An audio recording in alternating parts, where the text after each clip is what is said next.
Hello, YouTube. Thank you for joining me. Let me just set up my TikTok and Facebook um, so that I can get started with tonight's content. For those of you who do not know, I am Nurse Tia, and I have something for you today. So just bear with me for a couple of few minutes while I get. This is my first time doing YouTube. I usually just go live on Facebook and or TikTok and Facebook. For those of you who do not know, I am a travel nurse, and I am currently in the Charlotte, North Carolina area. And my wish is for every nurse to gain independence and take control of their nursing license.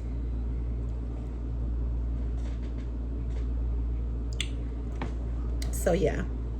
So hello everyone. Everyone is tuned in. Everyone's tuned in. I have YouTube here. I have Facebook and TikTok on this side of the room. So tonight we're going to be, again, for those of you who do not know, my name is Tia. I am a 24-year veteran nurse.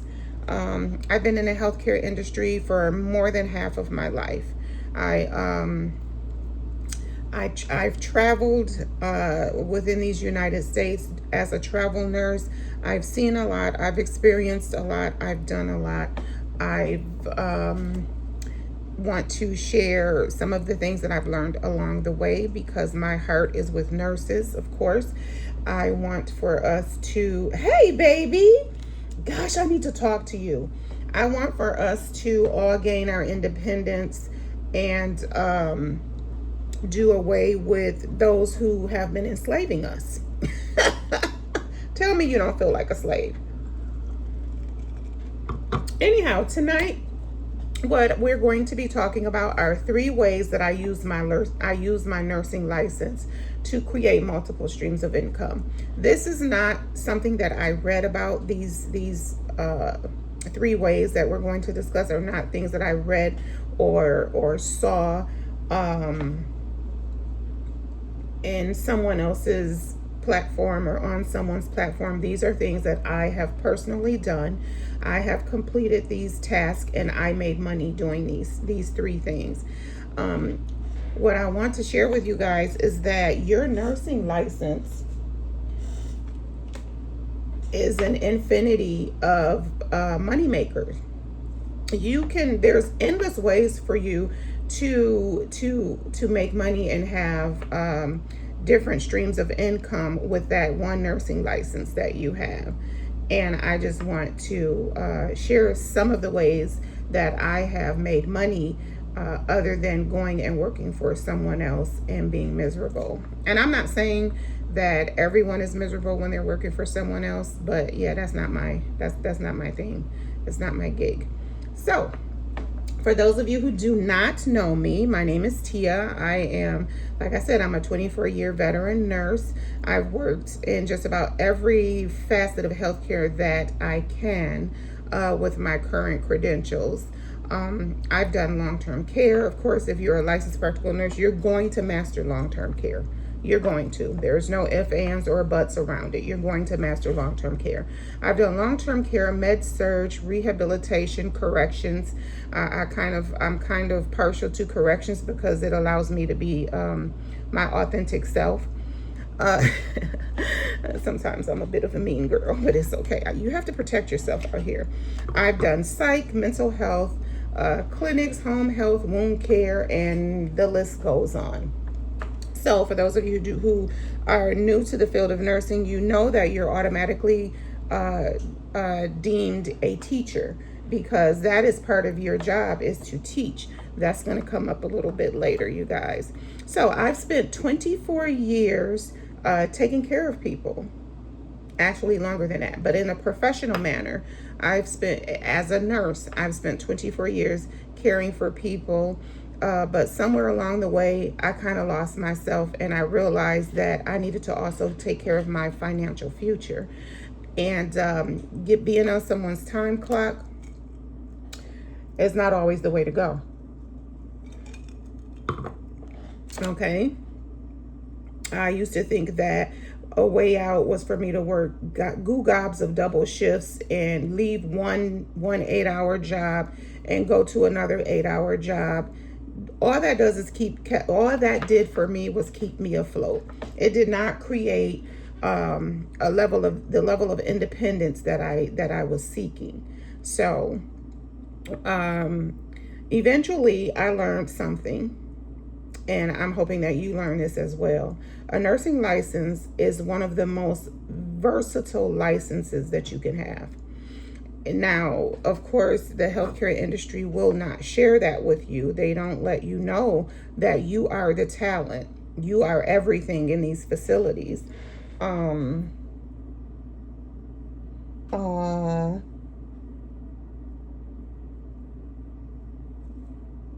Okay, they they will not let you know that you are the reason the facility doors are open. It's virtually you on the floor, you guys passing the meds, you guys flipping and changing the people, feeding the people, cleaning the facility. It's the floor people that keep the facility doors open. So tonight I'm going to share 3 ways that I've personally used my nursing license to create multiple streams of income. Trust me, multiple streams of income is the way to go. You do not want to depend on a W-2 job for your independence, or all you can do is keep yourself afloat, pay your bills, and maybe have 1 or 2 extra things along the way. All right, let me take a sip. For those of you who do not know, I work Baylor, 16-hour shifts on the weekends as a wound care nurse. So baby, Thursdays are my Saturdays. Okay, that's why I'm sipping of the wine, because Thursdays are my Saturdays, Fridays are my Sundays, and Saturdays are my Mondays. So anywho, so I was looking for another stream of income, and this was a few years ago. I think 4 of my 6 children were still in the home. I was taking classes towards my nursing degree, and I needed some extra income because I had to cut some of my hours to accommodate my school schedule. So during that process, I needed to renew my CPR certification. So I found a CPR provider, and when I went, it was at this huge church in Orlando, Florida. So I walk into the church, and there's these 2 huge classrooms. There was a couple there teaching the course. So the wife was teaching the BLS for healthcare providers, and then the husband, he was teaching in another classroom. He was teaching the advanced practice, the advanced CPR. Okay, so me being me, I'm always counting people's money, honey, especially if they're entrepreneurs. I'm scoping the room. There's about 25 people in the room. 15 of us were there for the regular BLS for healthcare providers, and the other 10 were there for the advanced CPR. So back then, a few years ago, the CPR, the BLS, the regular one, was about $50, and the advanced was about 100 or 110. So you do the math. She had 15, he had 10. Okay, we were there a total of maybe 2 hours. So within that amount of time, they made a nice little piece of change.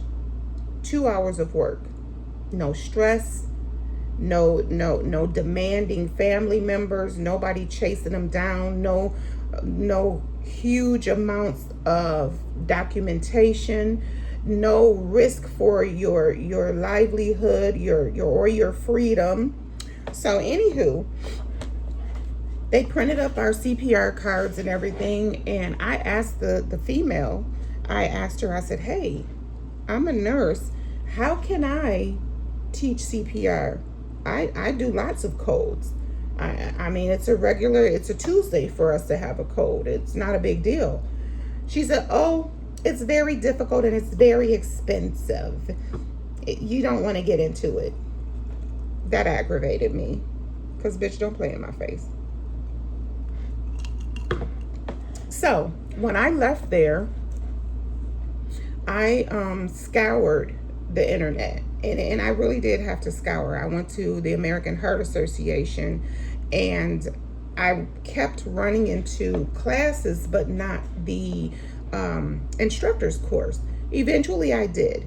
I ended up calling the American Heart Association and they gave me everything that I needed.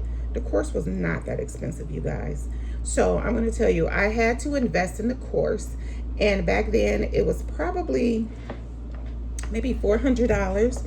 The course was about, back then, it was about $300 to $400. And it took me maybe 3 hours. Maybe 3 hours. So after I took the course, someone from the AHA had to come out and observe me teaching one of my classes, okay? And I also had to invest in some mannequins, okay? So what I did is I purchased 2 mannequins to start out with. I purchased an adult mannequin and I purchased an infant mannequin. I also purchased the AED and a couple of things. It was in a kit. So the American Heart Association told me where I needed to go to purchase these kits. Honey, you can also go on Amazon. I saw them on there.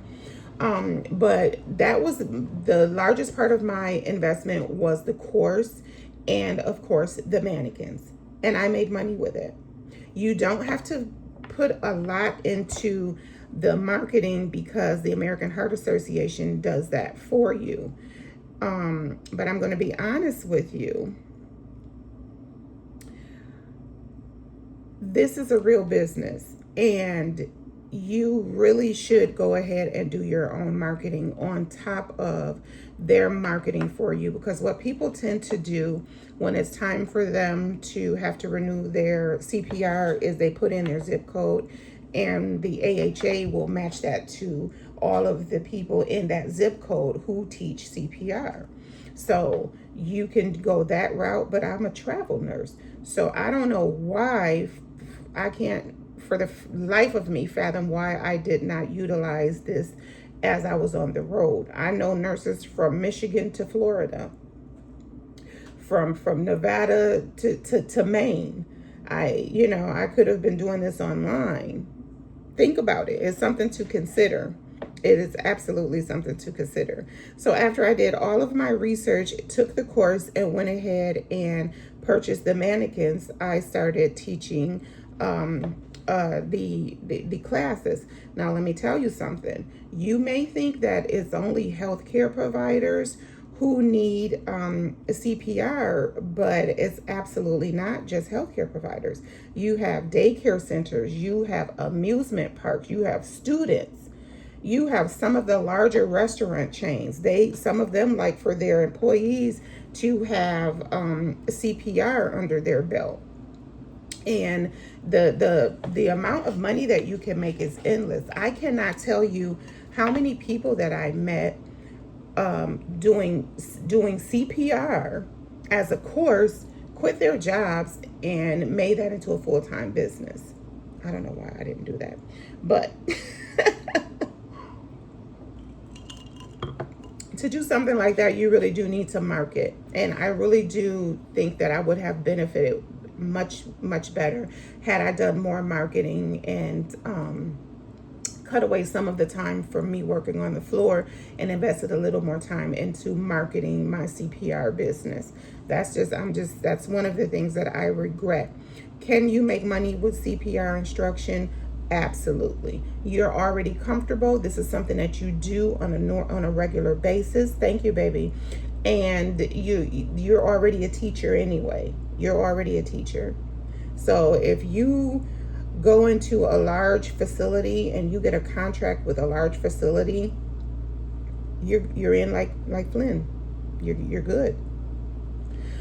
So that was the first stream of income that I made money outside of the bedside. The second one, this is interesting. So some time ago, about 2-3 years ago, I knew that I wanted to do this business.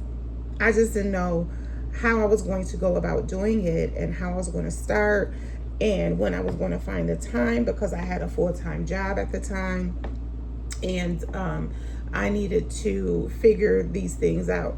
Let me tell you what the universe was universing. Let me tell you. So I left the job one night just very annoyed.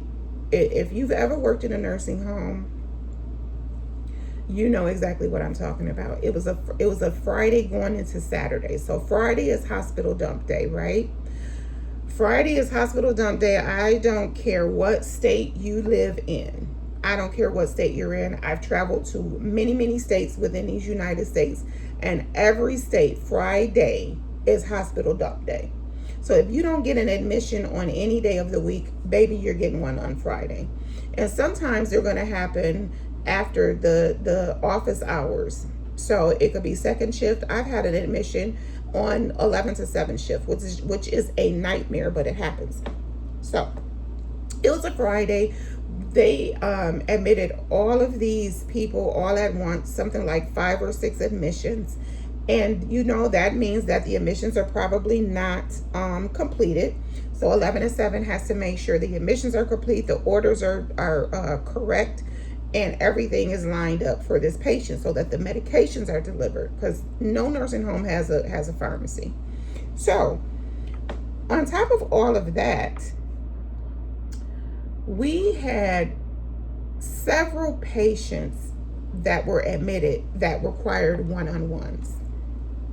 They were fall risk, and I'm going to tell you this: you damn hospitals giving these people these medications that keep them calm while they're in the hospital, and then you discharge them to these nursing homes where we are not capable of giving them these we call them restraints. They're chemical restraints. We cannot subdue these patients with chemical medication. We can't do it. So that means we have to sit at these people, I mean, just like one-on-one. Do you think that they staff us appropriately? Of course not, because the nursing home wants to make money. That's their bottom line. I don't care what they tell you. It's not human life. It's not health care. It's not these little old people. It's not the residents. The bottom line is money. Okay? So I was fed up. We had several falls that night, and we had no support. I go home, I call my doctor because my intent was to tell her to take me off on a stress leave so that I could have time to start my business.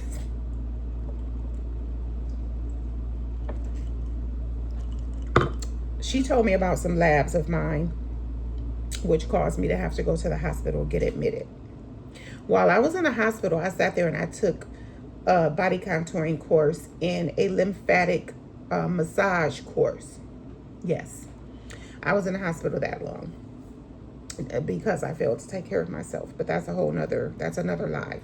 Anyhow, after I took the course, this stream of income does require quite a bit of change, because for body contouring, I had to take the course. I had to invest in lymphatic massage. I didn't have to, but I wanted to, because a lot of body contouring, all of body contouring has to do with the lymphatic flow, right? We know that. So I went ahead and invested a couple extra dollars towards taking a lymphatic massage course. because I knew that I was going to want to take care of the girlies who went and got the tummy tucks and the breast augmentation and the butt lifts and things of that nature. So I wanted to be able to offer lymphatic massage as a business for my clients. So I went ahead, while I sat in the hospital, I took that course, got my little certificates in the body contouring and the lymphatic massage, and prepared to purchase all of the machines that I needed. I offered the radio frequency, the buttocks lift, the wood therapy, the fat injection, the fat melting injections. I offered those. I actually had a really, really profound double chin, and I took care of that myself with radio frequency. So I actually did make money with that business. That is another way that I use. If you get a chance, Google Bodied by Nurse Tia. That is me. So that is the second way that I have made money outside of traditional nursing. But to remind you, that was not a cheap business to start. It really wasn't. I think I invested a good $6,000. Not bad. Not a horrible investment. But I did have to invest a little bit of money just to get that started. Now, depending on where you get your machines from and how effective you want your machines to be, you're probably going to spend around that much. Now, you could cheap out if you want to and go to Amazon and get the machines, but I didn't really trust them. I wanted top grade machines, and that's what I ended up investing in. There's other machines that I want to add to my body contouring business, and I eventually want that to turn into a med spa, but I did make some coin with that business. So I feel like my mistake, a great mistake that I made with that business with Bodied by Nurse Tia, is that I started it in my home. And at the time, the reason it's a mistake, it was a mistake for me. It won't necessarily be a mistake for you. But the reason it was a mistake for me is because I lived in a seedy part of Orlando. I had moved to a seedy part of Orlando because I was working on my credit. For those of you who do not know, I do credit. We'll get into that later. That's another way that I've made money outside of nursing. Anyhow, I was working on my credit, and I knew I wanted to start a business or of some sort. So I downgraded my living, and I moved to Pine Hills, Florida. Y'all look it up. It's an area in Orlando, and it's not top tier. So I started the business there. My living room was the med spa. I'm calling it med spa, but it was the body contouring studio. And I feel like the biggest issue was that people were afraid to come to Pine Hills. And I know that I figured that was an issue. And then one of my clients finally just told me, well, why are you in Pine Hills? My husband doesn't want me to come because it's in Pine Hills. And I kind of, I said, okay, I want to keep this business, but I can't do it from here. So if you live in a seedy area in your city, don't start your body contouring business at your house. But if you live in a decent little area and you can separate things, hey, go for it. You will make money, because not everyone has the funds, or not everyone wants to get plastic surgery. Some people want to use lymphatic flow to form their silhouette, and that's perfectly fine. In fact, that works for you. And if you're a nurse, you can also offer post-op concierge care, that's what I wanted to do, and that is very lucrative.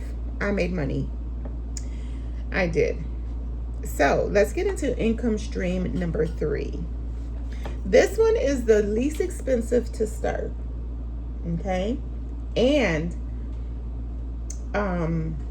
right off the back, you're going to make money. Right off the bat. There's no ifs, ands, or buts about it. You're going to make money doing this one. This one is my baby. I accidentally came across this, and I believe in it wholeheartedly. So, income stream number 3. Income stream number 3 is an independent contract nurse. Yes, it can be done. Now, let me just say this. I know a lot of times you work for these agencies and they call you an independent contractor, but you're not, because they in the middle. You're not an independent contractor because they're in the middle. They're taking money off of the top and then giving you what they think you're worth. So how are you independent? Yeah, you're not. They're pimping you. So I was at the end of a contract in Montana. Okay. The agency pissed me off. The contract was supposed to, the facility wanted me to stay and extend my contract. Okay, cool. Normally, when the facility wants me to extend my contract, I will at that time ask for a raise from the agency.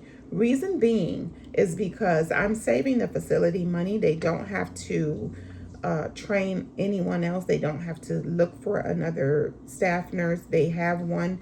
They already know your work ethic. They're comfortable with the way that you work. It's a benefit for them. So why wouldn't you benefit? But I did not ask for a raise because I knew that I wanted to start an agency.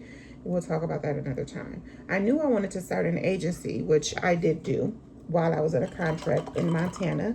The name of my agency is Elite Clinical Solutions. We're not going to talk about that. We're going to talk about independent contract nurse. But this is the story that led me to being an independent contract nurse. I left I ended up getting a contract for my agency while I was in Montana. I ended up leaving because I had to go to Colorado because I had signed up for a mental health assignment. It was very lucrative. It was $2,500 a week for an LPN. So I took my chocolatey dipped ass to Colorado while I had started this agency. Now, the contract out there was taking too long for me to get, so I jumped on a corrections contract while I was in Colorado. I was going back and forth from Loveland, Colorado. For those of you who know, Loveland is about an hour from Wyoming. Oh, what was the name of it? It was Cheyenne, from Cheyenne, Wyoming. So I had started picking up for Clipboard in Cheyenne, Wyoming, picking up shifts because I was between contracts. Okay.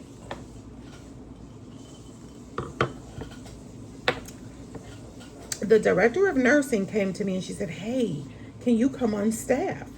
She liked the way I work. You know, I'm an old school nurse. They did not have any staff. They were hemorrhaging money to Clipboard and the area agencies. So I told her absolutely not. I don't want to be in Wyoming. Wyoming has nothing to offer me.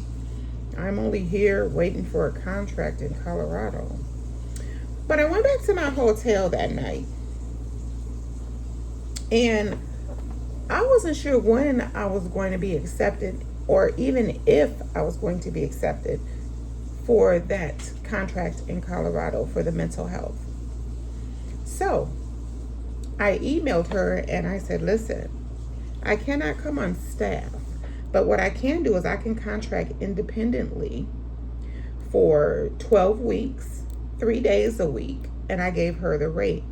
I went right in, spoke with the administrator, drew up a contract. We signed the contract.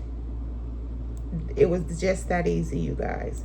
Their RNs weren't making the money that I was making. Did you hear me? I cut out the middleman. So there is a way for you to do it. You can cut out the middleman.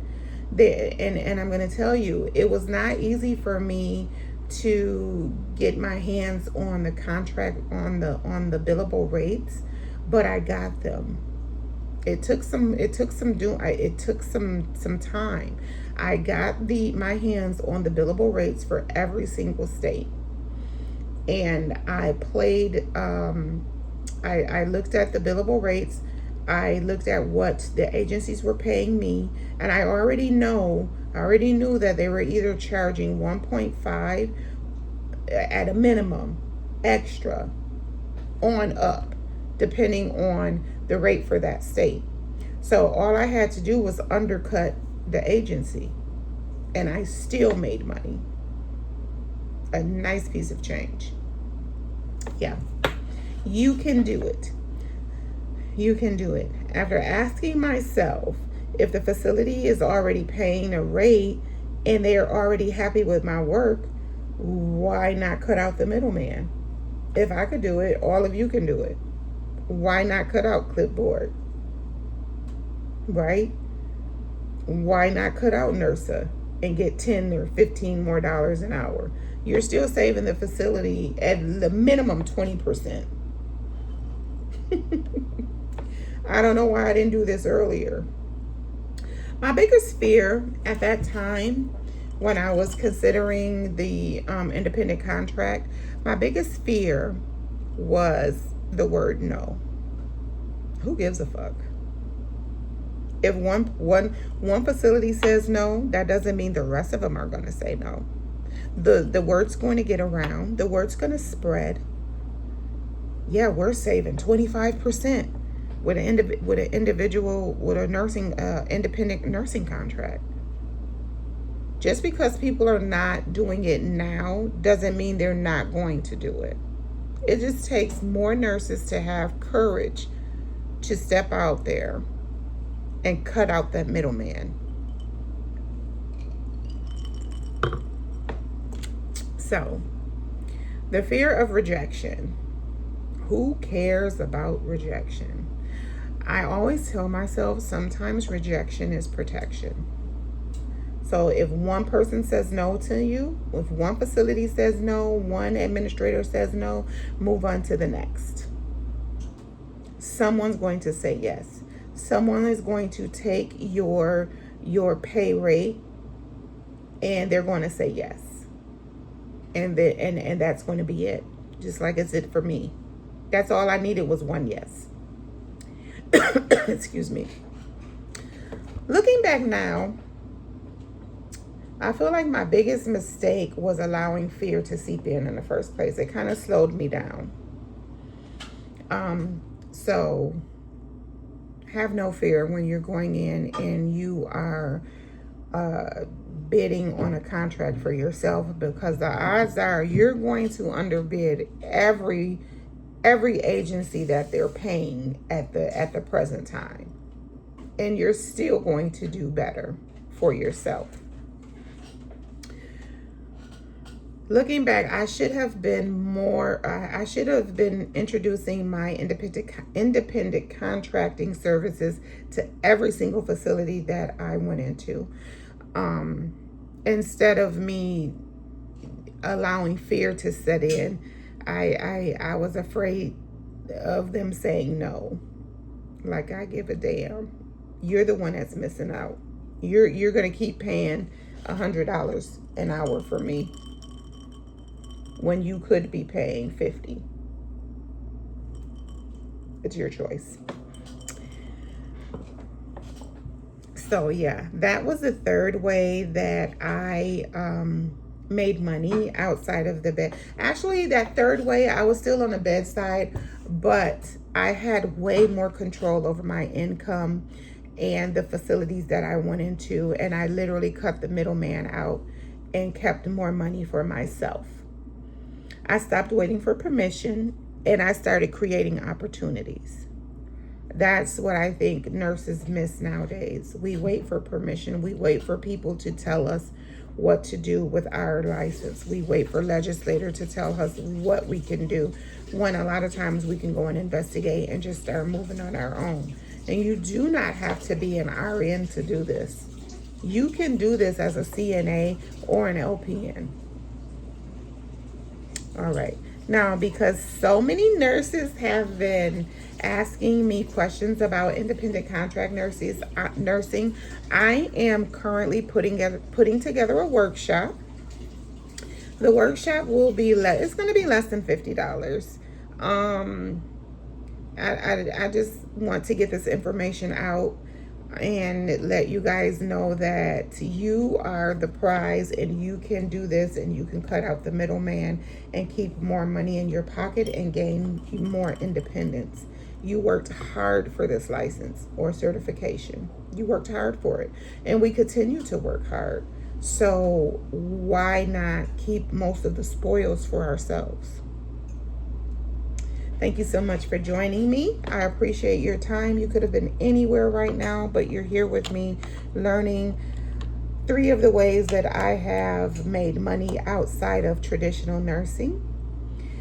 If you're interested in the workshop, please put interested in the chat. If you have any questions, let me know. And until then, have a wonderful evening.